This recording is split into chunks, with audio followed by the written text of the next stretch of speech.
Bonsoir. Nous nous retrouvons une fois de plus afin de nous désaltérer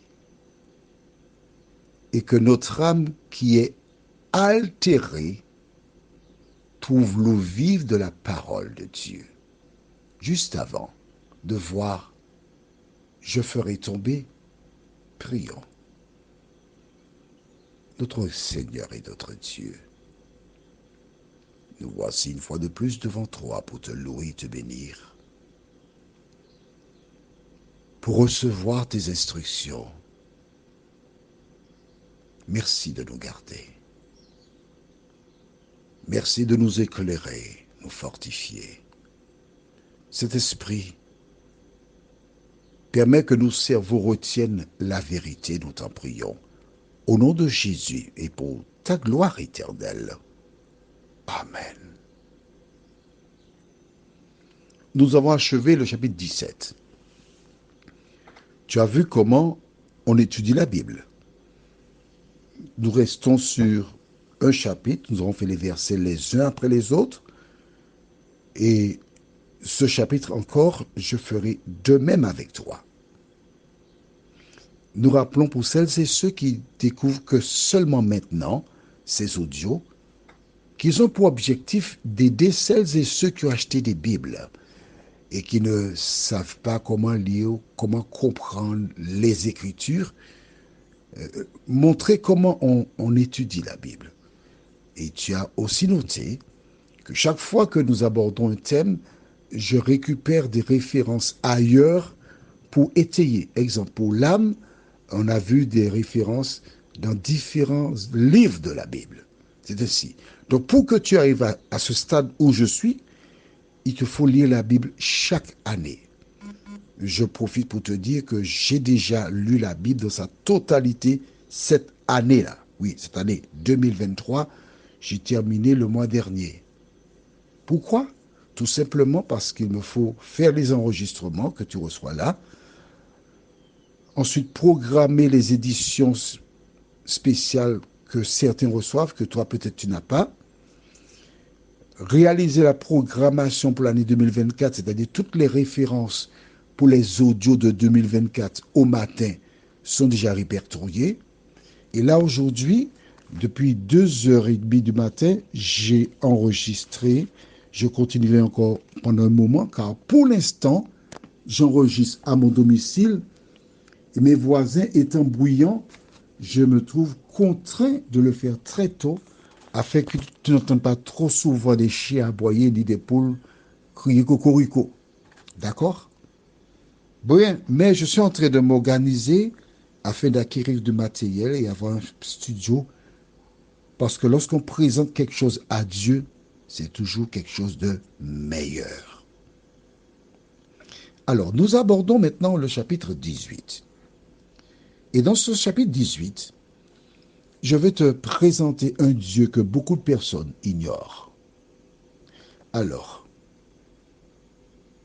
je voudrais que tu saches à quelle date ceci a été enregistré. Nous sommes le samedi 6 mai, il est 5h48. Et j'ai enregistré les audios, je dis ça tout de suite, à partir du 13 mai à 2h27, j'ai commencé l'enregistrement. Et il est maintenant 5h48, je ne fais que cela pour bénéficier du temps. Pourquoi je fais ainsi? Pour deux raisons. La première, c'est parce que je vais au lit avant 20h. Comme les personnes âgées. Je suis âgé aussi, bien sûr. Mon anniversaire, c'est le 27 août prochain. Bon, si tu veux me faire une surprise, je ne te dirai pas non, hein, d'accord? Non. Et non, je te taquine. Très tôt, Dieu m'a appris à aller au lit tôt. Donc, avant 20h, je dors. Si tu dois m'envoyer un message, fais-le avant 20h, je peux te répondre, mais après 20h, c'est demain, si Dieu prête. D'accord? Et puisque je dors tôt, je me réveille tôt. Pourquoi? J'ai appris ça dans la Bible toujours. Jésus se levait de bonne heure. Et les anciens, à la Martinique, il y a beaucoup de centenaires. Que se passait-il? Avant que le soleil ne descende, ils étaient déjà dans leur lit. Ils se réveillaient à minuit, 1h du matin, pour descendre en bande dans leur commune. Lorsqu'ils allaient à Fort-de-France, c'était très tôt, minuit.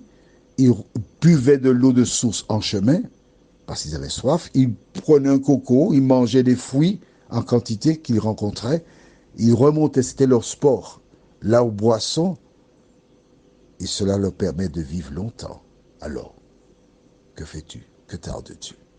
Nous allons dans le livre de 1 Roi, chapitre 18, et je lis le verset 1. Bien des jours s'écoulèrent, et la parole de l'Éternel fut ainsi adressée à Élie dans la 3e année. Va, présente-toi devant Akab, et je ferai tomber de la pluie sur la face du sol. Tu as vu ça? 3 ans. 3 années de galère. 3 années, il n'y a pas d'eau, il n'y a pas de rosée, des animaux meurent en quantité, il n'y a pas d'agriculture, tout est au chaos. Pourquoi? Parce qu'Akab a emmené l'étranger, le feu étranger, dans le peuple de l'Éternel. Il a commencé par épouser Jézabel. Ensuite, faire construire un temple pour un dieu païen sur une terre sacrée. Un autel. Et l'on venait offrir des encens à ces dieux étrangers qui sont tous des dieux qui donnent gloire à Satan. Dieu envoya Élie vers Akab. Il lui diffusa un message. Que fit Élie? Il n'a pas fait cas du message. Demain, je te présenterai un roi qui a fait autrement. D'accord? Si Dieu nous prête vie.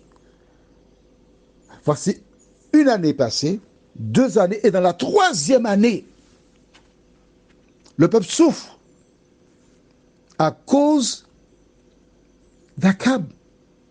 Mais ce n'est pas son problème. Que se passe-t-il?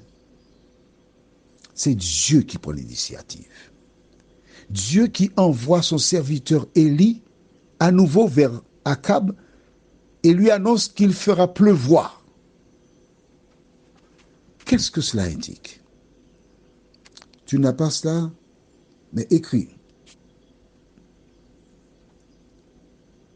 Le livre de 2 Samuel,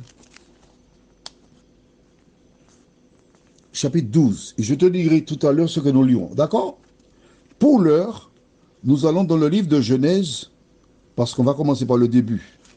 Genèse chapitre 3, le verset 8.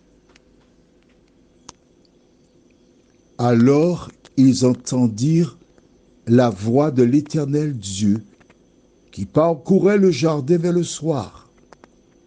Et l'homme et sa femme se cachèrent loin de la face de l'Éternel. Dieu au milieu des arbres du jardin. Rappelle-toi, Ève et Adam, le même jour qu'ils consommèrent le fruit, ils préparaient des vêtements à base de feuilles de figuier. Mais le soir, pas le lendemain, le soir, Dieu est descendu, Dieu les appelle. Ève, Adam, où êtes-vous?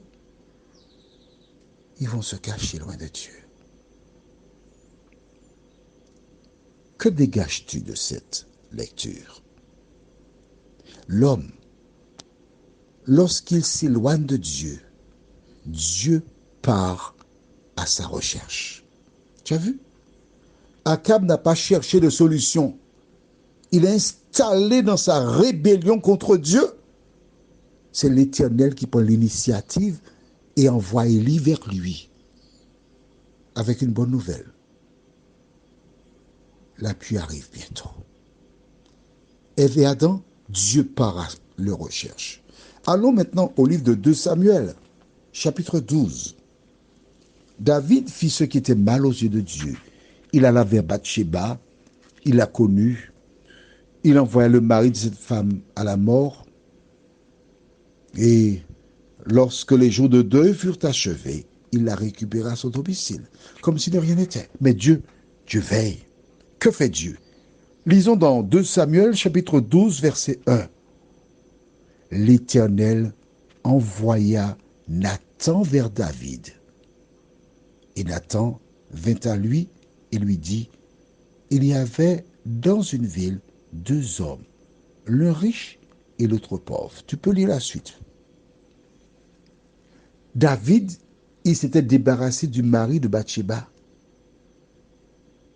Mais ceci n'est pas conforme à la parole. L'Éternel voulait ramener David dans le droit chemin. C'est pourquoi il envoya Nathan vers David. Tu vois, c'est chaque fois Dieu qui prend l'initiative pour aider l'homme, la femme, à sortir d'une situation embarrassante. Et pour toi, attends, mais Dieu m'a envoyé vers toi. Dieu m'a envoyé vers toi, avec la même mission qu'il donna à Nathan. Dieu m'a chargé de te dire qu'il t'aime et qu'il désire que tu sois sauvé. Quel que soit ce que tu aies pu faire, quel que soit, j'ai bien dit quel que soit, ce que tu aies pu faire, les bras de Dieu sont ouverts. Il t'attend. Tout ce que tu as à faire, c'est de reconnaître. Prions. Notre Seigneur et notre Dieu, nous sommes heureux de découvrir que de nous-mêmes, il nous est difficile de venir à toi. Mais le Saint-Esprit nous visite, entre dans nos cœurs et nous permet de revenir tandis qu'il en est temps. Merci Seigneur. Merci pour la parole. Merci de savoir que cette magnifique chanson qui dit « Mon Sauveur m'aime, malgré mon indignité » est toujours d'actualité pour moi. Seigneur, je te remercie pour toutes choses. Au nom de Jésus et pour ta gloire éternelle. Amen. Je te souhaite une bonne nuit sous le regard de notre Sauveur et Seigneur. Et à demain, si Dieu nous prête vie.